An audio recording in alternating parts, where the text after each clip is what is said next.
ಇದು 4ನೇ ತಲೆಮಾರಿನ ಸಾಧನವಾಗಿದೆ. ಇದು DIN ರೈಲ್ಗೆ ಅಳವಡಿಸಬಹುದಾದ ಸಾಧನವಾಗಿದೆ. ಇಲ್ಲಿ ನೀವು DIN ರೈಲ್ ಮೌಂಟ್ ಅನ್ನು ನೋಡಬಹುದು ಮತ್ತು ಈ ಕ್ಲಾಂಪ್ ಬಳಸಿ ಇದನ್ನ ಅಳವಡಿಸಬಹುದು. ಈ ಸಾಧನದೊಂದಿಗೆ 5 ಸೀಟಿಗಳು ಬರ್ತವೆ. ಪ್ರತಿ ಲೈನ್ಗಾಗಿ 4 ಸೀಟಿಗಳನ್ನು ಬಳಸಲಾಗುತ್ತದೆ. ಇದು R ಫೇಸ್ಗಾಗಿ ಇರುವ ಸೀಟಿ ಆಗಿದೆ. ಇಲ್ಲಿ R ಗುರುತನ್ನು ನೀವು ನೋಡಬಹುದು. ಇದು 100 ಆಂಪಿಯರ್ ಸಿಟಿ ಆಗಿದ್ದು S1 ರಿಂದ S2 ಕಡೆಗೆ ಕರೆಂಟ್ ಹರಿವಿನ ದಿಕ್ಕನ್ನು ಸೂಚಿಸುವ ಬಾಣವನ್ನು ನೀವು ನೋಡಬಹುದು. ಬಾಣದ ದಿಕ್ಕು ಕರೆಂಟ್ ಹರಿವಿನ ದಿಕ್ಕಿಗೆ ಹೊಂದಿಕೆಯಾಗಿರುವುದನ್ನು ಖಚಿತಪಡಿಸಿಕೊಳ್ಳಬೇಕು. ಇದು Y ಫೇಸ್ಗಾಗಿ ಇರುವ ಸಿಟಿ ಆಗಿದ್ದು ಇಲ್ಲಿ Y ಗುರುತು ಸೂಚಿಸಲಾಗಿದೆ. ಇದು B ಫೇಸ್ಗಾಗಿ ಇರುವ ಸಿಟಿ ಆಗಿದ್ದು ಇಲ್ಲಿ B ಗುರುತು ಸೂಚಿಸಲಾಗಿದೆ. ಇದು ನ್ಯೂಟ್ರಲ್ ಫೇಸ್ಗಾಗಿ ಇರುವ ಸಿಟಿ ಆಗಿದೆ. ಇದರಲ್ಲಿ R, Y ಅಥವಾ B ಎಂಬ ಯಾವುದೇ ಗುರುತು ಇರುವುದಿಲ್ಲ ಎಂಬುದನ್ನು ನೀವು ಗಮನಿಸಬಹುದು. ಇದು CBCT ಆಗಿದೆ. R, Y, B ಮತ್ತು ನ್ಯೂಟ್ರಲ್ ಈ 4 ವೈರ್ಗಳು ಇದರೊಳಗೆ ಹಾದು ಹೋಗಬೇಕು. CBCT ಅನ್ನು ಅರ್ತ್ ಲೀಕ್ವೇಜ್ ಡಿಟೆಕ್ಷನ್ ಗಾಗಿ ಬಳಸಲಾಗುತ್ತದೆ. ಇದು R, Y, B ಮತ್ತು ನ್ಯೂಟ್ರಲ್ ಒಳಗೊಂಡ 4 ಕೋರ್ ಕೇಬಲ್ ಆಗಿದೆ. R ಫೇಸ್ ಅನ್ನು L1ಗೆ, Y ಫೇಸ್ ಅನ್ನು L2ಗೆ, B ಫೇಸ್ ಅನ್ನು L3ಗೆ ಮತ್ತು ನ್ಯೂಟ್ರಲ್ ಅನ್ನು Nಗೆ ಸಂಪರ್ಕಿಸಲಾಗುತ್ತದೆ.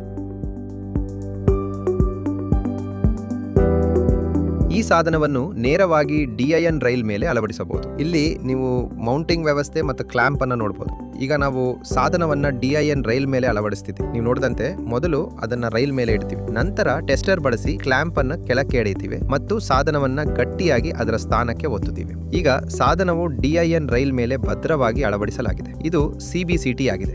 R, Y, B ಮತ್ತು ನ್ಯೂಟ್ರಲ್ ಈ 4 ವೈರ್ಗಳು ಇದರೊಳಗೆ ಹಾದು ಹೋಗಬೇಕು. ಇವು ಮುಖ್ಯ ಇನ್ಕಮಿಂಗ್ ಸಪ್ಲೈ ವೈರ್ಗಳಾಗಿರಬಹುದು ಅಥವಾ ಮುಖ್ಯ MCB ಇಂದ ಹೊರಬರುವ ಕೇಬಲ್ಗಳಾಗಿರಬಹುದು. CBCT ಅನ್ನು ಮುಖ್ಯ ಸಪ್ಲೈಗೆ ಮೊದಲು ಅಥವಾ ನಂತರ ಅಳವಡಿಸಬಹುದು. ಆದರೆ ಎಲ್ಲಾ 4 ವೈರ್ಗಳು ಅದರೊಳಗೆ ಹಾದು ಹೋಗುವುದನ್ನು ಖಚಿತಪಡಿಸಿಕೊಳ್ಳುವುದು ಬಹಳ ಮುಖ್ಯ. ಈಗ ನಾವು R ಫೇಸ್ಗಾಗಿ ಇರುವ ಸಿಟಿಯನ್ನು ಅಳವಡಿಸುತ್ತಿದ್ದೇವೆ. ನೀವು ನೋಡಿದಂತೆ ಇಲ್ಲಿ R ಗುರುತು ಸೂಚಿಸಲಾಗಿದೆ. ಬಾಣದ ದಿಕ್ಕು ಕರೆಂಟ್ ಹರಿವಿನ ದಿಕ್ಕಿಗೆ ಹೊಂದಿಕೆಯಾಗಿರಬೇಕು. ಈಗ ನಾವು R ಫೇಸ್ ಕೇಬಲ್ ಅನ್ನು ತೆಗೆದು ಅದನ್ನು ಸಿಟಿ ಒಳಗೆ ಹಾಯಿಸಿ ಮತ್ತೆ MCBಗೆ ಸಂಪರ್ಕಿಸಿ ಸ್ಕ್ರೂ ಅನ್ನು ಗಟ್ಟಿಯಾಗಿ ಬಿಗಿಸುತ್ತೇವೆ. ಅದೇ ರೀತಿ Y, B ಮತ್ತು ನ್ಯೂಟ್ರಲ್ ಫೇಸ್ಗಳಿಗಾಗಿ ಸಿಟಿಗಳನ್ನು ಇನ್ಸ್ಟಾಲ್ ಮಾಡಲಾಗಿದೆ.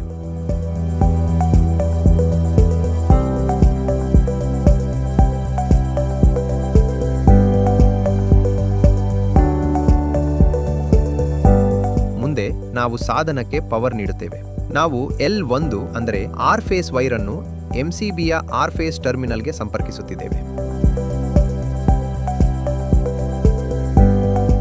R, Y, B ಮತ್ತು ನ್ಯೂಟ್ರಲ್ಗಳ ಸರಿಯಾದ ಸೀಕ್ವೆನ್ಸ್ ಅನ್ನು ಮೈಂಟೈನ್ ಮಾಡೋದು ಬಹಳ ಮುಖ್ಯ.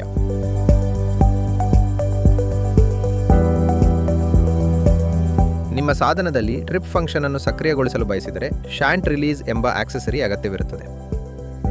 ಬಳಸಲಾಗುತ್ತಿರುವ MCBಗೆ ಶಾಂಟ್ ರಿಲೀಸ್ ಹೊಂದಿಕೆಯಾಗಿರಬೇಕು. ಈಗ ಶಾಂಟ್ ರಿಲೀಸ್ ಅನ್ನು ಸಾಧನಕ್ಕೆ ಹೇಗೆ ಸಂಪರ್ಕಿಸಬೇಕು ಎಂಬುದನ್ನು ತಿಳಿದುಕೊಳ್ಳೋಣ. ಎನೇಬಲ್ ಮಾಡಲು ಇದು ಅಗತ್ಯವಿರುವ ವೈರಿಂಗ್ ಕಾನ್ಫಿಗರೇಷನ್ ಆಗಿದೆ. R ಫೇಸ್ನಿಂದ ಒಂದು ವೈರ್ ಅನ್ನು IP1ಗೆ ಕನೆಕ್ಟ್ ಮಾಡಿ. Y ಫೇಸ್ನಿಂದ ಒಂದು ವೈರ್ ಅನ್ನು IP2ಗೆ ಕನೆಕ್ಟ್ ಮಾಡಿ.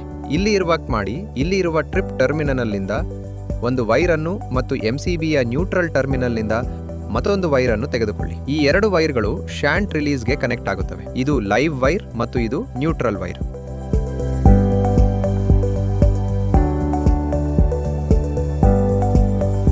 ನಾಲ್ಕನೇ ತಲೆಮಾರಿನ ಸಾಧನ ಈಗ ಪವರ್ ಆನ್ ಆಗಿದೆ. ನೀವು ನೋಡಿದಂತೆ ಪವರ್ ಇಂಡಿಕೇಟರ್ ಆನ್ ಆಗಿದೆ. ವೈಫೈ ಇಂಡಿಕೇಟರ್ ಮಿನುಗುತ್ತಿದೆ, ಅಂದರೆ ಸಾಧನ ಪೇರಿಂಗ್ ಮೋಡ್ನಲ್ಲಿ ಇದೆ ಮತ್ತು ಟ್ರಿಪ್ ಇಂಡಿಕೇಟರ್ ಹಸಿರು ಬಣ್ಣದಲ್ಲಿದೆ. ಇದರ ಅರ್ಥ ಯಾವುದೇ ವಿದ್ಯುತ್ ದೋಷ ಸಂಭವಿಸಿದರೆ ಸರ್ಕ್ಯೂಟ್ ಅನ್ನು ಟ್ರಿಪ್ ಮಾಡಲು ಸಾಧನ ಸಿದ್ಧವಾಗಿದೆ. ಇಲ್ಲಿ ತೋರಿಸಿರುವಂತೆ ಓಮ್ ಎಕ್ಸ್ಪರ್ಟ್ ಎಂಬ ವೈಫೈ ನೆಟ್ವರ್ಕ್ ಕಾಣಿಸುತ್ತದೆ. ಅದನ್ನು ಕ್ಲಿಕ್ ಮಾಡಿ ABCD1 2 3 4 ಎಂಬ ಪಾಸ್ವರ್ಡ್ ಅನ್ನು ನಮೂದಿಸಿ ಕನೆಕ್ಟ್ ಆಗಿ. ನಂತರ ಸೈನ್ ಇನ್ ಟು ನೆಟ್ವರ್ಕ್ ಎಂಬ ಆಯ್ಕೆ ಬರುತ್ತದೆ. ಅದನ್ನು ಕ್ಲಿಕ್ ಮಾಡಿದರೆ ಪೇರಿಂಗ್ ಪೇಜ್ ತೆರೆಯುತ್ತದೆ. ಆಮೇಲೆ ಸ್ಕ್ಯಾನ್ ವೈಫೈ ನೆಟ್ವರ್ಕ್ ಅನ್ನು ಆಯ್ಕೆ ಮಾಡಿ. ಅದಾದ ನಂತರ ಇಲ್ಲಿ ಲಭ್ಯವಿರುವ ಎಲ್ಲಾ ವೈಫೈ ನೆಟ್ವರ್ಕ್ಗಳು ಕಾಣಿಸುತ್ತವೆ. ಈಗ ನಿಮ್ಮ ಆಯ್ಕೆಯ ವೈಫೈ ಅನ್ನು ಸೆಲೆಕ್ಟ್ ಮಾಡಿ, ಪಾಸ್ವರ್ಡ್ ನಮೂದಿಸಿ. ಈಗ ನಿಮ್ಮ BOT ನೆಟ್ವರ್ಕ್ಗೆ ಕನೆಕ್ಟ್ ಆಗಿರೋದನ್ನು ನೀವು ನೋಡ್ಬೋದು. ನೀವು ನೋಡಿದಂತೆ ವೈಫೈ ಲೈಟ್ ಈಗ ಹಸಿರು ಬಣ್ಣಕ್ಕೆ ಬದಲಾಗಿದೆ, ಅಂದರೆ ಸಾಧನ ಇಂಟರ್ನೆಟ್ಗೆ ಸಂಪರ್ಕಗೊಂಡಿದೆ.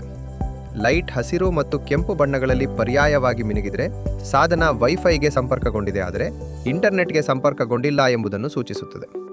ಲೈಟ್ ನಿರಂತರವಾಗಿ ಕೆಂಪು ಬಣ್ಣದಲ್ಲಿದ್ದರೆ ಸಾಧನ ಯಾವುದೇ ವೈಫೈ ನೆಟ್ವರ್ಕ್ಗೆ ಸಂಪರ್ಕಗೊಂಡಿಲ್ಲ ಎಂಬುದನ್ನು ಸೂಚಿಸುತ್ತದೆ.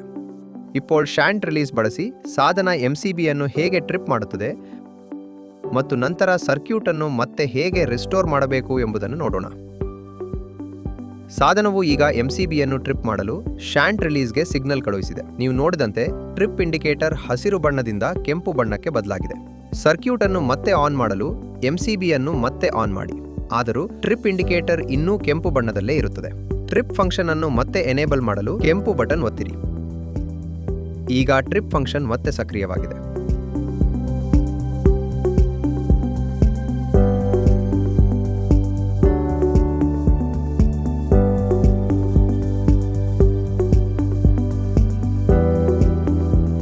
ಸಿಂಗಲ್ ಫೇಸ್ ಕನೆಕ್ಷನ್ಗೆ Y ಮತ್ತು B ಫೇಸ್ CTಗಳಿಲ್ಲದೆ ಇದೇ ಸಾಧನವನ್ನು ಬಳಸಬಹುದು.